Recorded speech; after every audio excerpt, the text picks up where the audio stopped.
Bonsoir, soyez les bienvenus dans 28 minutes. Merci de votre fidélité. Bonsoir mes camarades. Bonsoir Elisabeth. L'actualité, j'avais envie de leur demander combien d'enfants, car l'actualité française, c'est la natalité au plus bas, vous le savez, et les projections démographiques qui dégringolent. L'étude de l'INSEE publiée avant-hier établit qu'en 2070, la France aura perdu 4 millions d'habitants. Les plus de 65 ans y seront 2 fois plus nombreux qu'aujourd'hui, d'où cette suggestion. Le pacte social sur lequel se fonde, entre autres, notre système de retraite devrait être à revoir. On a un réel problème de financement de notre système de retraite du fait de problèmes tout simplement démographiques. Il faut qu'on noue un grand pacte avec les Français autour de cette question des retraites. Ça concerne tout le monde, ça concerne les retraités, qu'il faut probablement mettre davantage à contribution. La dénatalité et le vieillissement de la population française menacent-ils notre modèle social? On en débattra ce soir avant de vous retrouver Marie Bonisseau et Xavier Mauduit pour vos chroniques. Avec un mariage très commenté, Elisabeth, des vedettes chinoises milliardaires se seraient unies, un mariage dans l'abbaye du Mont-Saint-Michel. La presse présente ça comme le premier mariage dans l'abbaye du Mont-Saint-Michel depuis 1000 ans, le genre d'information aussi fiable que les sables mouvants autour du Mont-Saint-Michel. D'accord, vous rectifiez tout à l'heure. Et vous, Marie? Je reviens sur la boulette de Cédric. Cet employé du Crédit Agricole qui a envoyé par inadvertance un message à quasiment tous les clients de la banque. Une erreur. Il y en a un là à votre Eh bien gauche. oui, test Cédric, vous l'avez reçu. Une erreur que son entreprise a essayé de transformer en coup de com'. À tout à l'heure. Et pour commencer, place à une Weishafé, une guerrière non violente issue du peuple de la terre, le peuple mapuche. Moira Millan se bat depuis plus de 30 ans avec rage et grâce contre le terricide en cours et pour la reconnaissance des droits de sa communauté spoliée de ses terres et invisibilisée par les gouvernements argentins successifs. On la retrouve tout de suite.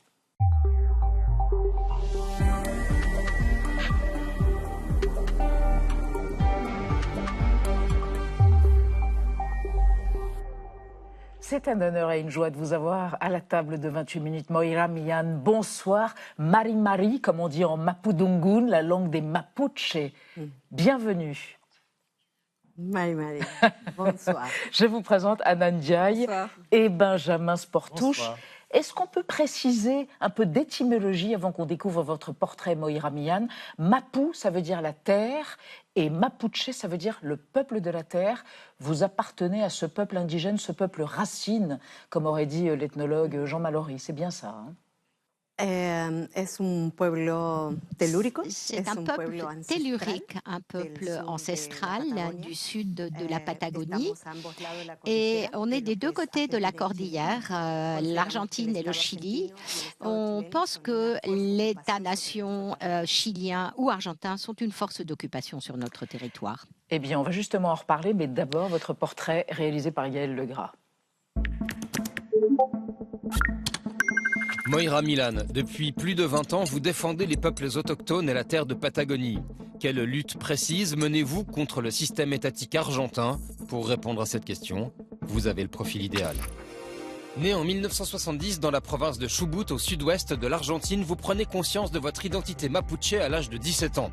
Je découvrais que j'étais la survivante d'un génocide. 5 ans plus tard, vous fondez une association qui réclame la récupération des territoires accaparés par l'État et les multinationales dans le Chubut. Une entreprise comme Benetton a acheté 1 million d'hectares pour faire paître ses moutons. En 1999, vous réussissez à récupérer 150 hectares et vous poursuivez votre combat en dénonçant également les personnalités qui s'installent sur la terre ancestrale des Mapuches. There are multimillionaires like Ted Turner, like Sylvester Stallone, like Benetton, who think they own the mountains, the rivers and the lakes. Vous luttez aux côtés des paysans, vous livrez des combats féministes, vous dénoncez les projets miniers et vous intervenez lorsque le jeune militant mapuche Santiago Maldonado disparaît en marge d'une manifestation avant d'être retrouvé mort en 2017. Claramente lo que está sucediendo es que nos hemos vuelto presa de cacería porque sobre los pies, debajo de nuestros pies hay billones de dólares en juego. En 2019, avec une vingtaine de femmes, vous occupez le ministère de l'Intérieur argentin pendant 11 jours pour dénoncer la destruction de votre territoire et de votre culture. Cette action sera retracée dans le documentaire La Rébellion des Fleurs. Hoy, más que nunca, las mujeres indígenas aquí presentes o autoconvocadas podemos reafirmar la rebelión de las flores. Aujourd'hui, vous êtes la cible du gouvernement Milei qui vous rend responsable des incendies qui ravagent les forêts du Sud, devenues monoculture de pin à cause d'entreprises soutenues par l'État. En France, vous venez de publier votre roman Le Train de l'oubli, un texte qui, selon vous, tend à restaurer le lien avec la Terre et mettre fin à l'extermination entre humains. Moira Mian, à propos de ce roman publié aux éditions Actes Sud, Le Train de l'oubli, que symbolisent les rails, ces rails qui ont été posés au fil des années pour le Patagonia Express? Je crois que votre grand-père a posé ces rails, votre père était cheminot. C'est quoi le train? C'est le train, l'avancée inexorable d'un capitalisme prédateur qui a bouleversé la nation mapuche? Es la métaphore, la llegada del tren, la métaphore d'un modèle, d'un paradigme de civilisation au nom du progrès de la civilisation, de cette civilisation. Il nous amène une politique d'extermination, de génocide. Avant, c'était le train, maintenant, c'est l'exploitation minière, le lithium. Ces différentes formes d'arriver à accaparer les ressources du sous-sol et on contamine et on fait mourir les gens. Et on en reparlera, et Dieu sait que vous vous battez contre ça, mais vous êtes devenu l'égérie de la nation mapuche, mais vous avez eu une espèce de prise de conscience à 17 ans seulement, une épiphanie. Vous vous êtes désargentinisé. Qu'est-ce qui s'est passé quand vous aviez 17 ans? Les peuples autochtones en Argentine, 40, sont invisibilisés par l'État argentin et l'État argentin met en avant une politique de négationnisme. L'Argentine se prend pour l'Europe de l'Amérique du Sud et que toute sa population descend du bateau, comme on l'entend souvent. Et être une femme mapuche, écrivaine dans ce pays raciste, c'est effectivement un véritable défi et c'est me mettre en fait dans le bastion de la blanchité et c'est cette suprématie blanche et me mettre avec un roman dans la suprématie blanche et avec ce roman qui remet la vérité en avant est une manière de lutter efficace mais aussi dangereuse parce que ce roman est censuré en Argentine, on n'arrive pas à le trouver. Sa sortie a été sabotée et on n'a pas réédité ce livre qui est sorti en Argentine en 2019 et je suis très heureuse que ce livre soit aujourd'hui publié en France. Est-ce que l'arrivée de Javier Milei a aggravé les choses pour votre communauté ou c'est la continuité de ce que faisaient ses prédécesseurs? Je crois que, en fait, Milei reprend le modèle d'un pays raciste. Il réaffirme des politiques qui ont une base, un substrat fasciste, en fait. Il parle de la maison, mais en fait, il a les mains, en fait, tachées du sang indigène. Et il propose un gouvernement qui suppose la mort. Il fait de la haine, une politique d'État. Milei, ce n'est pas un cauchemar, c'est un projet en fait politique qui a été soutenu tout au long de l'histoire de l'Argentine. Moira Mian, on va continuer à en parler avec vous et avec Anna, puisqu'on va évoquer une réforme en faveur du secteur minier qui a été et qui sera bien sûr en défaveur des populations telluriques, des nations telluriques comme la vôtre, les Mapuches, et qui a été adoptée en avril en Argentine. Oui, plus de cuivre, plus de lithium, c'est l'objectif de Javier Milei qui a bien saisi l'enjeu qui plane autour de ces ressources qui sont indispensables à la transition énergétique. Déjà en 2023, il déclarait « L'exploitation minière se déploiera sur toute la cordillère, générant des centaines de milliers d'emplois. » Mais pour atteindre cet objectif, il lui fallait réformer la loi sur les glaciers de 2010, loi qui interdisait toute activité minière ou industrielle dans les glaciers des Andes et notamment en Patagonie. Dorénavant, chaque province pourra elle-même décider et établir ses propres règles. Et donc pour les scientifiques et écologistes argentins, cette réforme, c'est la porte ouverte à des projets miniers à grande échelle, sans contrôle, dont on sait qu'ils épuisent les ressources hydriques. Alors vous, on vous a confisqué vos terres par le passé, aujourd'hui peut-être votre eau. Qu'est-ce que ça vous inspire? C'est évidemment très dangereux qu'un personnage sinistre comme Milei puisse être l'administrateur d'une ressource tant importante qui est l'eau. En fait, les glaciers sont la régulation de la température de la Terre entière, pas seulement de l'Argentine. Et il décide sur un facteur qui est déterminant pour la vie sur Terre. Et je pense qu'ils peuvent avancer avec leurs réformes légales, mais je crois en une Patagonia rebelle, je crois en des peuples originaires rebelles, et il a réussi à trouver un appui au Congrès, mais on va se défendre sur notre territoire. Et je ne crois pas qu'il réussira à mener sa politique de mort et on va arriver à se rebeller. Et les peuples argentins, comme les peuples indigènes, s'opposent à la destruction des glaciers. On est contre cette exploitation minière excessive. Vous dénoncez beaucoup et souvent les méfaits du patriarcat et du machisme. Est-ce que ça change tout de même dans la nouvelle génération argentine ou pas? Je crois que oui, en fait, il y a maintenant une conscience des droits de la femme et des diversités. Je crois qu'aujourd'hui, il ne s'agit pas d'une régression dans les droits des personnes. La femme qui sait maintenant qu'elle a des droits ne repart pas en arrière. Elle se reconnaît dans des droits qui ont été repris, mais elle comprend qu'elle est confrontée à un gouvernement misogyne qui veut la ramener en arrière. Mais pour revenir en arrière, il faut réprimer, il faut châtier. Et donc, les femmes descendent dans la rue. Et aujourd'hui, on commémore en fait ce mouvement de Ni una menos, pas une de plus aujourd'hui en Argentine. Et les femmes reconnaissent leur droit à la vie et je crois que effectivement Milei se confronte à un secteur social qui va réussir à mettre des limites. Lutter contre la domination de l'homme sur la femme ou sur la nature, c'est les écoféministes. Il y en a eu une grande en France dans les années 70, elle s'appelait Françoise d'Aubonne. En Inde, Vandana Shiva. D'une certaine façon, vous vous inscrivez complètement dans cette lignée de guerrières, comment dit-on guerrière, Wade Chaffee, de guerrières écoféministes, Moira Mian. Je crois que nous, en fait, les femmes indigènes, on fait une autre proposition.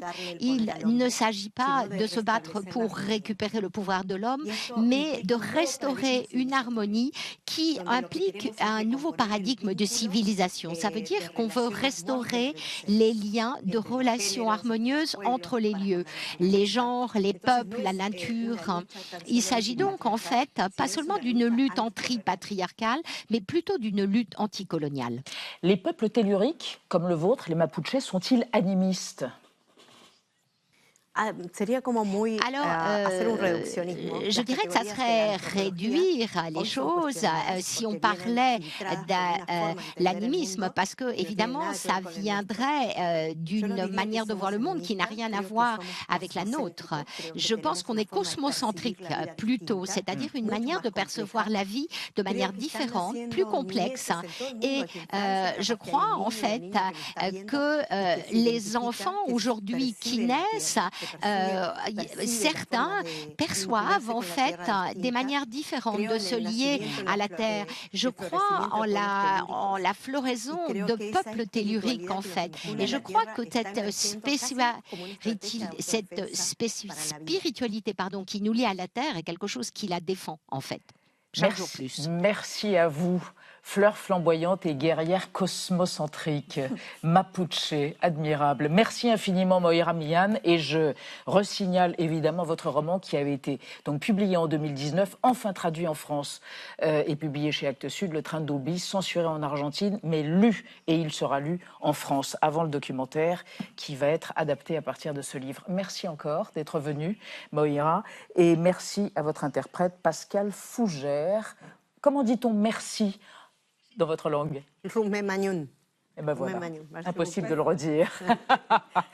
Et on passe à notre débat sur la France et la crise démographique française. De plus en plus de personnes âgées, une espérance de vie qui s'allonge, une natalité en berne, d'où une diminution de la population prévue pour 2070. Avec quelles conséquences pour les relations intergénérationnelles, le pacte social et bien sûr le financement des retraites? On en parle après la mise au point de la gamine, Sandrine Le Calvez.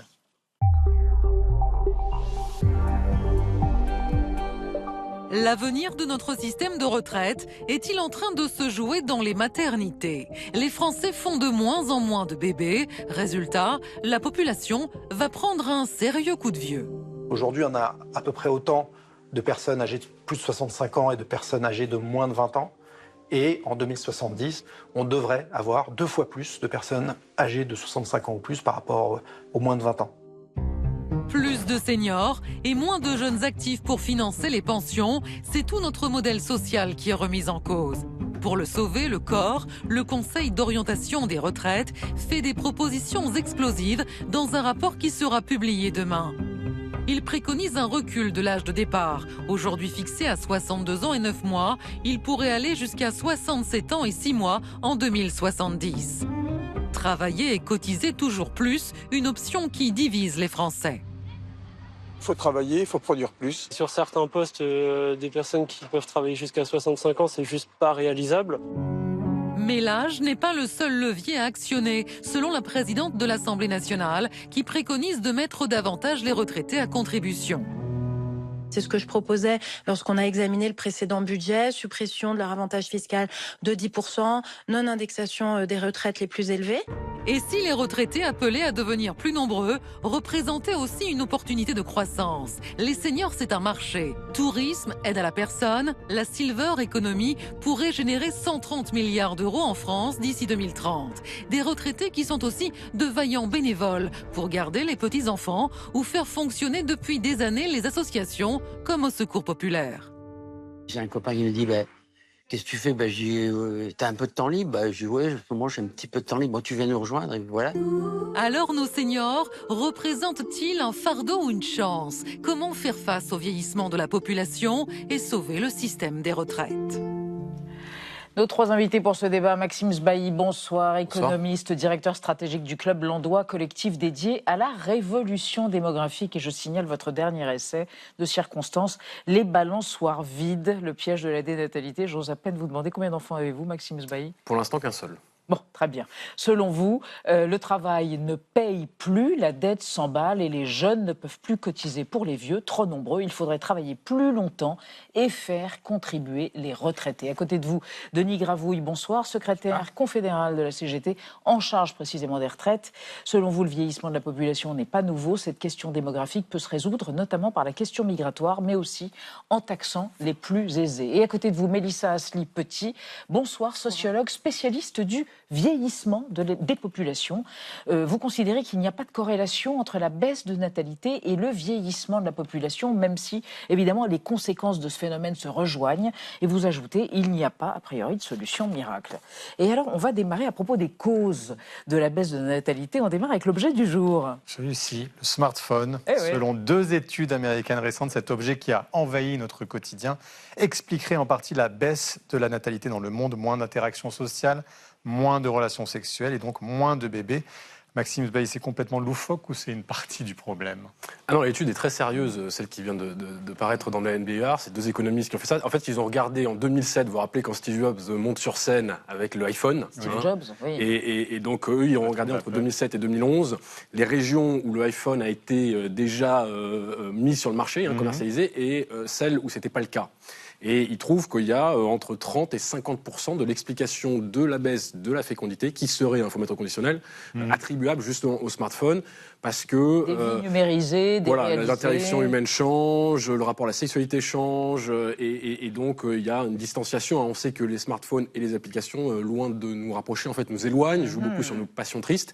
Et donc c'est un papier parmi d'autres dans la littérature académique qui vient se joindre aux autres. Il y a aussi le logement, il y a aussi 2007-2008, c'est la crise financière. Il y a aussi les modes de garde, il y a aussi la hausse du célibat. Enfin, il y a beaucoup de facteurs qui jouent. Mais les smartphones ont probablement aussi une répercussion. Vous êtes d'accord ? Je ne connais pas l'étude sur les smartphones, mais Oui. c'est sûr que, oui, alors là, je suis d'accord avec la fin sur le fait qu'il y a beaucoup de facteurs qui jouent. Ouais. Et puis, il y a une hausse de la qualification. Les femmes travaillent plus qu'avant, et ça, c'est très bien parce que ça fait des années qu'il y a encore du boulot pour atteindre l'égalité entre femmes et hommes. Bon, donc, forcément, hausse des qualifications, études qui finissent plus tard, des gens qui veulent d'abord entrer dans la vie active avant de pouvoir faire des enfants. Bon, tout ça, c'est assez logique dans les pays développés, et on le voit dans d'autres pays en voie de développement qui aussi prennent ces éléments. Donc, il faut le regarder dans son ensemble. Peut-être qu'elles veulent rentrer, en tous les cas les femmes et les hommes aussi veulent rentrer sur le marché de l'emploi, aussi parce que les femmes savent qu'après le premier emploi, eh bien, c'est plus complexe finalement sur ce marché-là. Absolument. Et que c'est aussi systémique.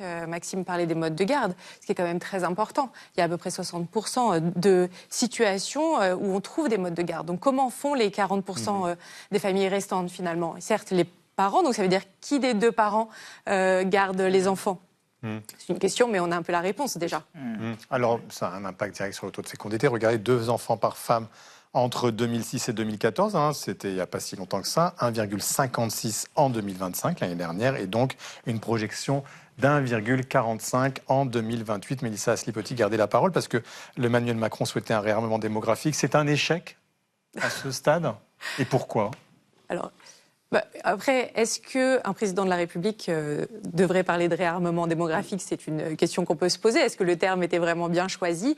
Et surtout, quelles mesures concrètes sont mises en place derrière ? On parlait congé parental qui a été allongé, par exemple. Oui, à partir mais du 1er juillet. Est-ce que c'est suffisant, finalement, pour donner envie ? Parce qu'au final, on voit que ce n'est pas le premier enfant qui... C'est après. C'est après. Et c'est là où c'est plus complexe. On sait que le deuxième... Le prix du logement, l'éco-anxiété. Non, Maxime Sbailly, il y a d'autres facteurs aussi. Oui, il n'y a pas de baguette magique. Oui. En réalité, on le voit dans tous les pays, il n'y a aucun décideur public qui a un bouton magique, un décret ou un crédit d'impôt qui fait que tout d'un coup, on inverse la courbe. Ce qui est assez marquant en France, c'est quand même la vitesse à laquelle ça a chuté. Ouais. En 2010, on était à 2 enfants par femme, ce qu'on appelle le taux de fécondité en moyenne. Là, on est tombé à 1,54 et l'INSEE, dans ses projections, pense, et je pense qu'ils ont raison de le penser, que ça va continuer à baisser autour de 1,45 en 2028, ce qui a des répercussions énormes sur la pyramide des âges quand on l'a fait avancer dans le temps. Mais c'est plus rapide que dans les autres pays européens ? C'est plus rapide que dans les autres pays européens, vous dites ça? Alors, la vitesse en France, elle est particulièrement marquée. Après, on reste quand même en relatif par rapport à d'autres pays un peu plus élevés. Mais en réalité, en 2010, quand on était à 2, on était le pays de la résistance à la dénatalité. On avait des délégations étrangères qui se pressaient aux portes du ministère de la Famille pour savoir quelle était la potion magique que la France avait inventée contre la dénatalité. En réalité, on est rattrapé par cette tendance mondiale extrêmement rapidement, alors qu'on est quand même un pays qui avons beaucoup d'atouts. On a l'éducation publique qui est gratuite à 3 ans. On a quand même une culture très pro-famille. On a un taux d'emploi des femmes qui est très élevé. Ça, on voit que c'est dans ces pays-là où les femmes travaillent le plus que la fécondité résiste le mieux. Et malgré tout ça, ça s'effondre. Alors moi, je pense qu'il y a des explications, notamment sur le logement, sur le travail qui ne paye plus et sur le mode de garde. Mais encore une fois, c'est trop compliqué de dire c'est telle cause c'est pas avec telle conséquence. C'est très compliqué. Oui. Mais ça vous inquiète, Denis Graveux et la CGT, cette baisse de démographie? On parle quand même de 69 millions d'habitants cette année. On tombera à 65,9 millions en 2060. C'est un sujet pour 2070, mais on a encore le temps de mettre en place des politiques. Enfin, j'ai discuté hier avec un économiste, Michael Zemmour, qui expliquait qu'en fait, les 2/3 de l'évolution démographique ont déjà été absorbés. On a déjà eu un vieillissement de la population, déjà un allongement de l'espérance de vie. Il faut regarder aussi l'espérance de vie en bonne santé. Il y a encore un facteur de très grande inégalité entre ceux qui sont au cadre et ceux qui sont employés ou ouvriers. La question de la pénibilité au travail n'est pas réglée. Ça, c'est un sujet. Les questions d'égalité femmes-hommes ne sont pas complètement réglées. Soyons clairs, le congé parental qui a été mis en œuvre, ce n'est pas encore un congé maternité et paternité obligatoire qui rendrait l'égalité, qui rendrait les carrières égales pour les femmes comme pour les hommes. C'est quand même 2 mois de plus payés à 80% du salaire. En attendant, on a toujours une des principales sources d'égalité pour les femmes, c'est le soupçon de maternité qui est qu'à 30 ans, on vous demande si vous allez, si on ne va pas vous embaucher parce que vous êtes une femme, parce que vous risquez de faire un enfant et de désorganiser l'entreprise. S'il y avait un vrai congé partagé et qui respecterait le salaire, puisque comme il y a des inégalités de salaire entre femmes et hommes, eh bien évidemment il y a les choix qui sont faits. On va prendre le plus petit salaire, donc plus souvent la femme que l'homme qui s'arrête. Et tout ça, c'est une source d'inégalité. Alors là, on a décrit quelque chose qu'on pourrait résumer en hiver démographique. Et alors on va évoquer avec vous trois et avec Anna des solutions, en tout cas dans des pays voisins, des pays européens. En Espagne, c'est l'immigration économique. Oui, depuis un rapport de l'ONU de l'année 2000, l'Espagne savait qu'elle aurait besoin de 12 millions de migrants d'ici 2050 pour maintenir son équilibre démographique. Aujourd'hui, la Banque Espagne estime ce besoin à 24 millions, c'est le double. Et donc le gouvernement socialiste de Pedro Sánchez s'est mis en ordre de bataille ces dernières années en favorisant l'immigration économique. Le mois dernier, par exemple, un grand plan de régularisation de 500 000 sans-papiers a d'ailleurs été annoncé. Et cette politique, elle porte ses fruits puisque déjà en 2024, les migrants étrangers ont réussi à compenser la baisse du nombre de travailleurs espagnols. Aujourd'hui, il serait 7 millions installés en Espagne, essentiellement des Marocains, des Colombiens, des Vénézuéliens et des Péruviens, dans un pays qui compte à peu près 49 millions d'habitants. Ils travaillent dans des secteurs moteurs de la croissance, l'hôtellerie, la restauration, la construction, l'agriculture, mais ils sont aussi de plus en plus nombreux dans la santé, les technologies et l'entrepreneuriat. Et surtout, leur impact sur la bonne santé économique du pays est vraiment réel. La Banque d'Espagne estime, regardez, qu'entre 2022 et 2024, les migrants ont contribué pour 0,4 à 0,7 points à la croissance du PIB, une croissance qui, je le rappelle, en Espagne, a atteint 2,8% en 2025. C'est un taux à en faire rêver plus d'un. En France, c'était 0,9%, en Italie 0,5% et en Allemagne 0,2%. Maxime Sbailly, l'immigration économique en Europe, ça paraît presque inévitable quand on voit ces chiffres et vu le vieillissement de la population. Mais est-ce que ça ne va pas créer une concurrence entre les pays, par exemple la France et l'Espagne, pour attirer justement ces travailleurs étrangers ? Oui, il y a en Europe une guerre des talents qui se met en place, en réalité, parce que c'est tout le continent qui est pris par ce vieillissement. Le vieux continent est le continent le plus vieillissant au monde. L'âge moyen, c'est 43 ans. Et le risque, c'est qu'on devienne une gigantesque maison de retraite en Europe. Et sans croissance, sans innovation, avec beaucoup de dettes, et qu'on ferme la boutique. Donc, il y a des pays qui ont recours à l'immigration. Effectivement, ça marche en Espagne. En Italie aussi. Mélanie ne le dit pas, mais elle a signé 2 décrets pour faire venir 1 million de travailleurs étrangers depuis 3 ans. Mais les chiffres sont quand même relativement l'Espagne, différents. effectivement, elle carbure effectivement à l'immigration, sa croissance, ça marche bien. Ils ont des filières d'immigration sud-américaine, aussi historiques.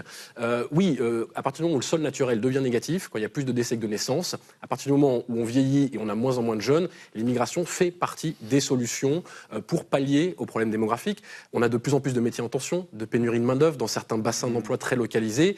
Moi, je parle beaucoup avec des chefs d'entreprise qui souvent me disent les jeunes ne veulent plus travailler, j'ai plus de candidatures. En réalité, c'est qu'il n'y a plus de jeunes. En tout cas, il y en a de moins en moins qui ne sont pas forcément formés pour ces métiers.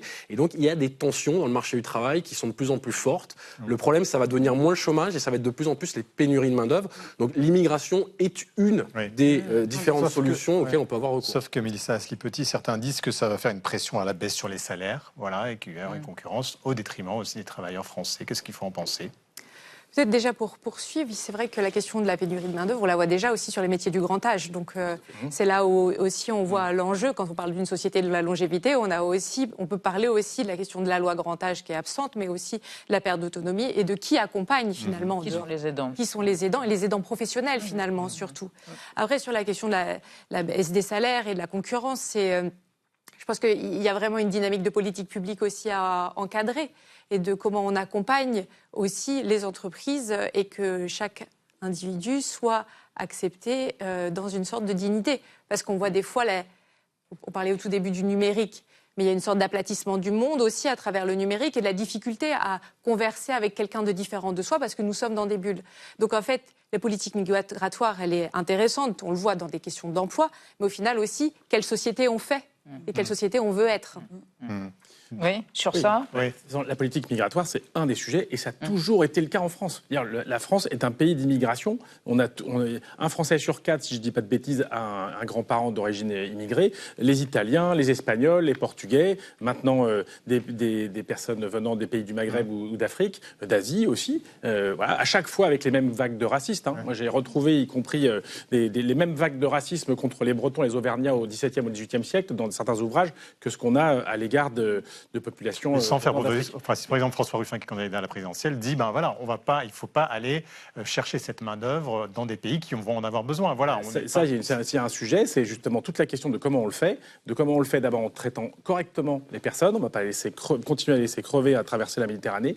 Ça, c'est déjà un problème humanitaire. Mais par ailleurs, effectivement, c'est totalement faux si on essaye de mettre en opposition c'est le patronat qui décide du niveau des salaires. S'il décide de mettre en opposition des travailleurs mal payés dans dans les cueillettes ou autres. Sinon, on fait respecter le SMIC, on fait respecter les salaires, on les augmente correctement. C'est le travail qui crée la richesse. Et dans ces cas-là, on n'a pas cette concurrence. Par ailleurs, c'est pas la seule solution parce que, évidemment, on a une foule de travailleurs précaires qui aimeraient bien travailler plus longtemps. Un grand nombre de femmes qui aimeraient bien travailler autrement qu'à temps partiel subi, et ça, et notamment dans l'aide à la personne, dans tous ces métiers du soin et du lien, dont on a absolument besoin justement parce que ça ferait plus de cotisations. Donc, et tout ça, évidemment, ça fait des cotisations. Mais ça, c'est la question du partage des richesses, et ça, c'est un sujet de débat qu'on va continuer après. Non, parce qu'on va revenir quand même sur cette notion de société vieillissante, puisque les projections en 2070, c'est 4 fois plus de centenaires et des gens qui sont de plus en plus vieux. Est-ce que c'est un atout pour la société ou est-ce que cette population vieillissante est un fardeau, pour dire les choses c'est surtout un défi. Comme elles sont. C'est surtout un défi parce qu'en fait, on ne s'est jamais retrouvé dans cette situation-là. Il faut bien avoir ça en tête. On a eu des périodes dans l'histoire de France où on a vieilli démographiquement, il y avait déjà des natalités, il y avait d'ailleurs les mêmes débats sur l'immigration, c'était dans l'entre-deux-guerres, quand vous relisez les ouvrages, c'est assez frappant. Mais là, on a en gros un papy-boom. C'est-à-dire que le baby-boom d'après-guerre, là, les fameux 24 millions de beaux bébés que De Gaulle avait appelés à la Libération, sur 30 ans, ils ont pris de l'âge et ils font gonfler la pyramide des âges par le haut et la natalité la fait maigrir par le bas. Donc elle est en train de s'inverser, c'est plus une pyramide, d'ailleurs ça ressemble plus, quand vous regardez les projections d'INSEE jusqu'en 2070, ça ressemble à un kebab. Vous voyez un grill de kebab, ça ressemble exactement à ça, voilà, et on n'a jamais connu ça. Et surtout, on ne sait pas comment financer notre modèle social avec une pyramide s'inverse. Qu'on fait travailler plus longtemps. Alors, ça veut dire qu'il y a plusieurs choses. Avant, on avait beaucoup de jeunes pour financer très peu de personnes âgées. Ça marchait très bien, c'était indolore. Aujourd'hui, on a de moins en moins de jeunes et de plus en plus de personnes âgées. Il faut bien comprendre qu'on a 18 millions de retraités en France. Ils vont passer le cap des 20 millions, qui passent une vingtaine d'années en moyenne à la retraite, dans des conditions relativement plus aisées que dans d'autres pays. Et donc ça, il faut le financer. Voilà. Et c'est pas que la retraite d'ailleurs, c'est la santé et la dépendance. On en parlait, la dépendance, on n'a pas encore réglé le sujet. Donc ça coûte cher. Qui paye ? Et donc la question, c'est est-ce que ce sont les actifs ? On a augmenté les taux de cotisation. Le problème aujourd'hui, c'est que le travail ne paye plus parce que les actifs payent cette facture démographique. Donc vous êtes d'accord avec ce que dit le corps, 67,6 ans en 2070 pour l'âge légal de retraite. Et Denis Gravouille, j'imagine que pour vous, c'est inacceptable. Alors déjà, le corps ne dit pas ça. Oui, c'est un projet. C'est un projet de rapport. Pour l'instant, il y a un projet de rapport amendé. Ça peut être amendé. C'est pas l'âge légal. À la 70e page, on parle de cette évolution-là au cas où. C'est pas la première fois qu'il préconise cela. Non, mais c'est pas ce que préconise le président du corps. Le corps, faut pas l'abîmer. C'est un instrument extrêmement intéressant où on a plein d'études. Et ça, c'est la projection au cas où on ne change rien dans les règles. Le modèle. Et avec cette projection démographique. Donc, c'est pas ce que préconise le corps et on verra bien ce qui sera dit demain. Mais de façon générale, on peut absorber cette question-là. Évidemment que c'est un défi, ça c'est sûr. On n'a jamais vécu ça. Et en même temps, on n'est pas dans un pays pauvre. Il y a beaucoup de pauvres. Il y a 10% de retraités pauvres. Il y a 14% de la population qui sont pauvres, notamment des familles monoparentales, c'est-à-dire souvent des femmes seules avec enfants. Ça, c'est Donc faire contribuer les plus aisés. Et faire contribuer les plus aisés, mais commençons déjà par regarder les contributions des très grosses entreprises. On a une explosion des dividendes. Avec 211 milliards d'aides publiques. Mais là, il y a pas comme ça que le modèle social marche. Ce sont les prestations. Parce que dedans, il y a 80 milliards d'exemptions de cotisations et d'exonérations de cotisations qui sont payées par la puissance publique à la place. Et donc, on peut travailler à faire autrement pour financer. Il y a moyen de le faire. Dans un pays très riche, il y a moyen de répartir les richesses pour payer le vrai sujet de fond, c'est qu'aujourd'hui, on s'endette sur le dos des petits-enfants pour payer les retraites des grands-parents. On a un déficit continu des retraites qui va s'aggraver, c'est ce que montre le corps. C'est ce que dit le corps. De façon légère, mais c'est un déficit pour payer les retraites. Est-ce qu'un pays peut accepter d'endetter ses enfants pour payer les retraites des grands-parents et la santé des grands-parents? Je vais reprendre la parole. Dans le rapport du corps, il est dit que les dépenses de retraite évoluent légèrement et par contre les recettes baissent. Donc le vrai problème, c'est la question des recettes. On n'a pas une explosion des recettes, on a un problème de recettes. Et les recettes, c'est aller prendre l'argent où il y en a de ceux qui ont beaucoup d'argent. Mélissa Aslipetti, mais est-ce que par exemple, il n'y aurait pas quelque chose à faire? On ne va pas vous mettre d'accord. Est-ce qu'il n'y aurait pas quelque chose à faire justement sur le taux d'emploi des seniors? On sait que la France est plutôt mauvais élève par rapport à ses voisins. Est-ce que ça, c'est quelque chose qu'il faudrait améliorer? Évidemment. Vous parliez de l'économiste Michael Zemmour tout à l'heure. Sur juste l'âge légal de 62 ans, il avait expliqué qu'en repoussant à cet âge-là, eh bien, ça faisait des personnes qui étaient ni en emploi ni à la retraite, plutôt les classes populaires et les femmes. Et donc, de fait, il y a, je dirais, aussi un emploi nécessaire d'engager l'emploi des seniors. Mais en fait, ça pose la question de qu'est-ce qui donne envie finalement à la fois aux personnes. On sait aussi que le taux de formation chute après 50 ans, alors qu'il est essentiel aussi pour rester dans une sorte d'employabilité. Aussi, il faut changer les représentations sociales sur l'âge finalement aussi, qui ont la vie dure en France. Et donc sur l'âge en emploi, sur la question aussi l'âge après la retraite. Et donc il y a vraiment un mécanisme à faire évoluer pour avoir aussi un management, j'aurais envie de dire, tout au long de la vie de la part des entreprises. Parce que finalement, si on reste encore dans ce modèle du système de retraite tel qu'il est, qui est quand même de 1945, où on était aussi beaucoup dans formation, travail, retraite, avec un CDI à vie, comment en fait on arrive à penser la multi-activité, les parcours, les formations tout au long de la vie, et que ça doit aussi s'inscrire sur le système de retraite, mais aussi dans la dynamique système de retraite à professionnelle. point à un moment donné aussi. Alors les retraites seront forcément, on va avancer en débat pour la présidentielle de l'an prochain. Certains, comme Jean-Luc Mélenchon, écoutez, promettent le retour à 60 ans. Les plus de 60 ans sont 3 fois plus nombreux aujourd'hui qu'en 1958. Mais le report de l'âge de la retraite les a renvoyés avant 1958. Le but reste l'abrogation de la réforme des retraites à 64 ans, puis le retour à 60 ans. Retour à 60 ans, après tout, Maxime Veil, pour ceux qui ont des métiers difficiles. Les autres, par exemple, nous, autour de cette table, on veut travailler plus longtemps. C'est peut-être aussi ça qu'il faut évoquer. Oui, en fait, c'est la retraite progressive, c'est-à-dire d'arrêter avec cet âge couperet, cette théâtralité depuis 50 ans autour de l'âge de départ. Mais en fait, on voit que ça fait beaucoup de mal justement sur l'emploi des 50 ans, des plus de 50 ans. Moi, je travaille beaucoup là-dessus avec le Club Landois. En réalité, on voit que c'est dans les pays où l'âge effectif de départ est le plus élevé que le taux d'emploi est le plus élevé chez les 50 ans, parce qu'il y a un effet horizon. Et parce qu'on se projette beaucoup plus longtemps sur la vie, il n'y a qu'en France qu'on pense qu'un plus de 50 ans, c'est un quasi-retraité. Parce que l'âge de départ est tellement bas que à la fois l'employeur et l'employé arrêtent effectivement de se former, arrêtent de considérer des postes plus élevés. Et donc, en fait, tout ça retarde effectivement ce travail-là sur les plus de 50 ans. À quel âge il part et avec quel niveau de pension. Ça, c'est très simple. Expliquer le système des retraites dans toutes ses complexités, on peut toujours, tout le monde de savoir à quel âge il part et avec combien. Donc ça, c'est un sujet. Et on peut se permettre d'abroger cette réforme d'abord parce qu'elle est totalement impopulaire. Et d'aller à 60 ans. La démographie complet. Et la démographie, à force d'avoir une élite qui va dire à la majorité comment on fait, on a des problèmes comme ceux qu'on va avoir en 2027. Et donc le sujet, c'est bien sûr l'abrogation et aller vers une retraite qui est consentie par tout le monde. Merci pour l'exposition de vos 3 points de vue complémentaires, c'est le moins qu'on puisse dire, mais effectivement contradictoires dans certains cas. Merci encore. On va continuer à envisager l'actualité vue par Marie Bonisseau et Xavier Mauduit. Un mariage à l'abbaye du Mont-Saint-Michel, une première apparemment depuis 1000 ans.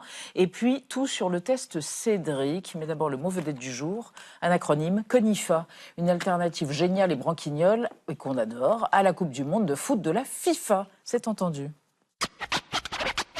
Pas de la FIFA, mais bien de la CONIFA. C'est ça qui fait le bonheur de la CONIFA. Eh bien, il y a aussi la CONIFA. Qu'est-ce que ça veut dire? Exactement ce que ça dit. Merci de m'en dire un peu plus. Entendu. La vie secrète des mots vedettes. CONIFA, acronyme anglais de Confédération des associations de football indépendantes, désigne la fédération de foot pour toutes les associations hors FIFA, laquelle compte plus de membres que l'ONU et dont la Coupe du Monde démarre demain. Le 9 juin, à Verano Brianza, s'est achevé l'Euro 2026 de la CONIFA.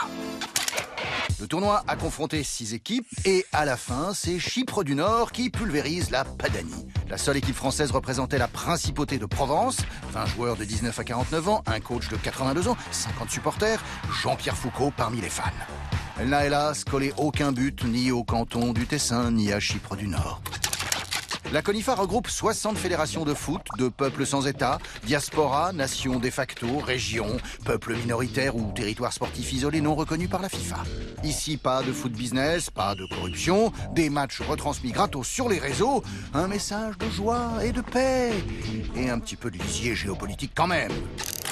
Certains pays font une jaunisse de la participation d'une équipe de chez eux sans statut international. Au Mondial CONIFA 2018, la présence du Tibet avait froissé la Chine. Celle de Chypre du Nord irritait à la fois Chypre et la Turquie, pour des motifs opposés, sans parler de la victoire de la Ruthénie subcarpatique, résumée par l'Ukraine à du séparatisme sportif.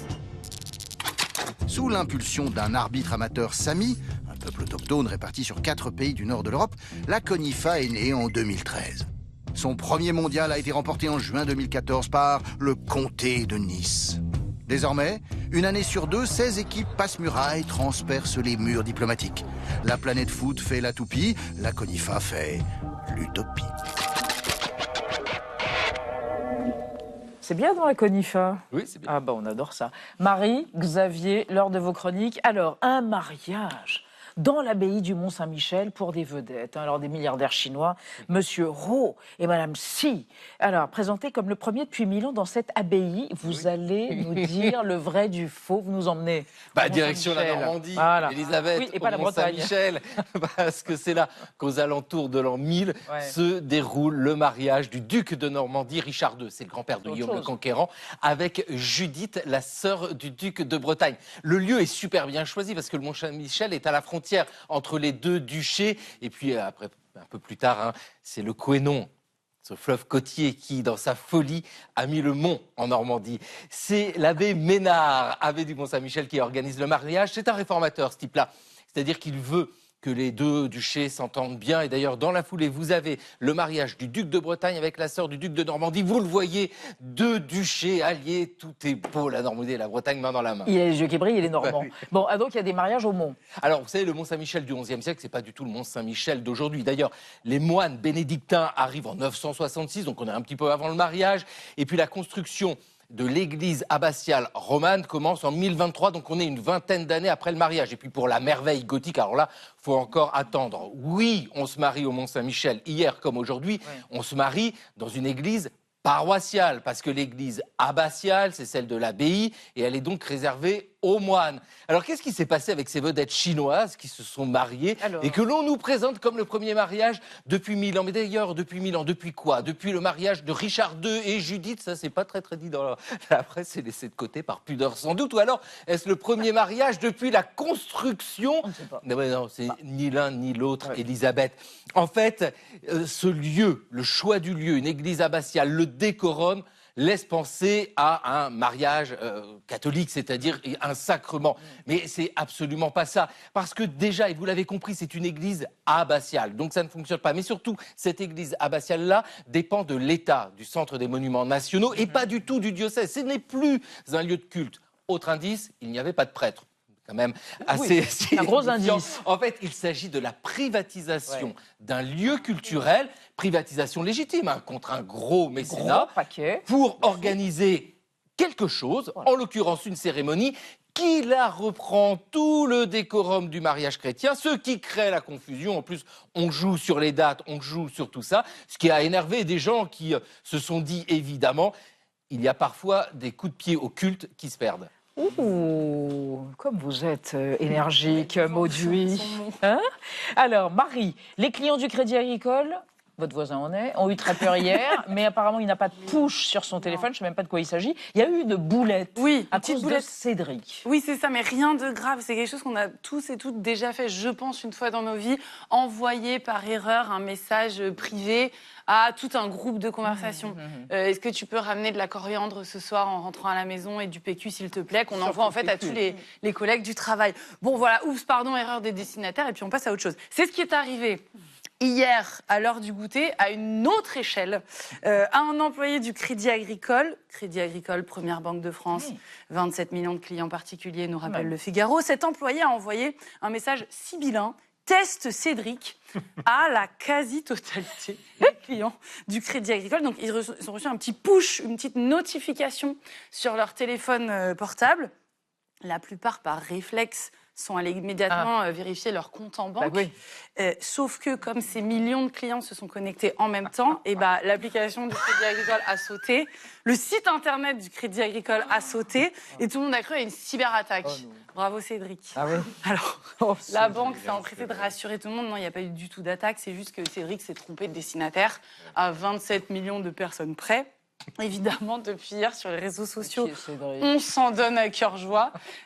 Comme quoi, il n'y a pas que l'intelligence artificielle qui fait des erreurs. J'ai pu lire ça sur X, ça m'a plu. Le compte X de l'entreprise de restauration Burger King aussi a adressé malicieusement ses offres de recrutement à Cédric, au cas où il serait licencié. Ce à quoi le Crédit Agricole a répondu, toujours sur X, que non, il n'allait pas virer Cédric. Au contraire, je les cite... Quand on est la première banque des Français, on ne laisse personne tomber. Et surtout pas Cédric. Voilà, ils ont même transformé, regardez leur logo Crédit Agricole, ils l'ont transformé en Cédric Agricole. Ce qui aurait pu rester une simple bourde technique s'est transformé en opération de communication gagnant-gagnant pour Burger King et le Crédit Agricole. s'enthousiasmait ce matin un journaliste du Figaro qui ne doit pas avoir souvent l'occasion de se marier avec ses informations bancaires. Quant à moi, qui suis journaliste mais pas au Figaro, je me suis contentée de vérifier que cette première banque des Français ne laissait personne tomber. Et malheureusement, j'ai vu qu'en janvier dernier, pour la première fois de leur histoire, les 5 syndicats du Crédit Agricole avaient appelé à la grève pour dénoncer les suppressions de postes et les fermetures d'agences régionales, alors qu'actuellement, le Crédit Agricole n'a aucun problème de rentabilité. Voilà, alors c'est pas précisé si dans tous ces gens licenciés, il y avait des Cédric, mais bizarrement pour cela, on n'a pas reçu de push. Mais dites donc, mais quelle enquête, Marie Bonisseau. Merci et merci à tous. On se retrouve demain à 20h05. Tchuss.